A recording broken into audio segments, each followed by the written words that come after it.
story short, this is Fat Girls Anonymous, and my name is Tolu. I'm going to keep it 100% real with you guys about some things that I've been going through, and hopefully it helps someone. I have been battling with my weight since I was a child. I kind of just brushed it off. I will spare you the sob story. Every sad thing that you can imagine that happens to a young overweight person happened to me, okay? Everything. Then at some point in my life, I decided to make a change. In high school, I got my weight really low. I needed relief. I started jogging like every single day. Cut my eating, would probably run for 2 hours a day. And I got my weight so low. I mean, for my standards, it was low. I was 5'1", 150 pounds. And I just remember being so happy with my weight. Obviously, I wasn't the skinniest girl ever, but I was just happy. So if you're comfortable with your weight, that's the way you should be. Once you start to get uncomfortable, you start breathing heavy, there are things that are happening that are obviously making it more difficult for you to live your life. All of these things are happening to me. That's why I'm coming to you guys now, because I want to hold myself more accountable. I know that making this a public journey will help me to keep with it till I reach my goal. I want some of you guys to join in with me. I kind of just wanted to create a space where people could support each other. If any of you are interested in joining the support group, let me know. I'm probably going to start a group me or something. I'll leave my email and other information below. Let me get into the story. I thought my heaviest happened when I was in 8th grade. Apparently you can get heavier. This is where I draw the line. I feel like all the change will come from my lifestyle. For the past year, and I wish I was joking, I have literally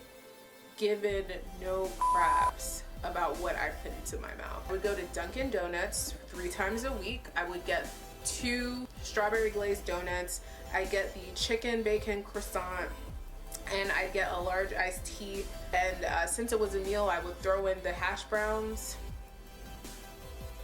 So every day I wake up and I'd be like, girl, you ate bad yesterday. You need to eat better tomorrow, and it just wouldn't happen.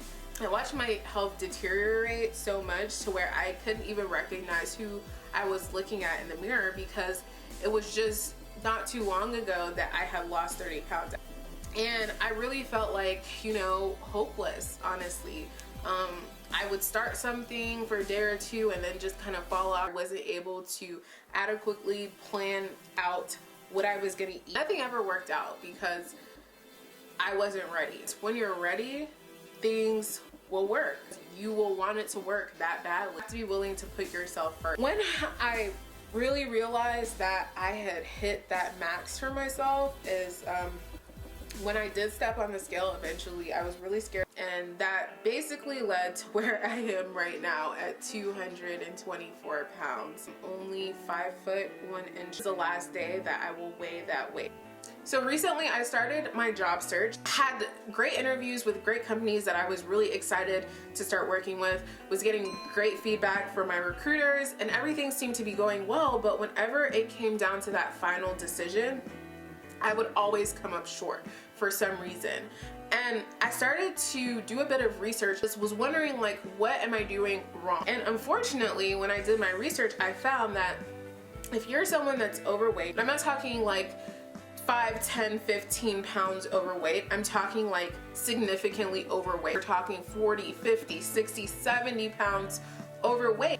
Subconsciously, the employer looks at you and view you as someone that lacks self-control. But that quick instinct of visual first, it's just a human thing. There are other parts of our brains that help us to rationalize things and really understand people, thankfully, because we're human. When they see you and you're like significantly overweight, the first thing they think is this person lacks self-control. That can really end up affecting you getting your job. But as someone entry level that doesn't have a ton of experience, it's really important for you to present yourself physically at your best. This is just real talk. Like, I mean, a lot of people will kind of beat around the bush. I assess myself, like, how happy am I with how I'm performing in certain areas of my life? And there were a couple of places that I was coming up short. But the place that I felt had the most significant disparity would probably be my weight. And this has been a consistent issue for me.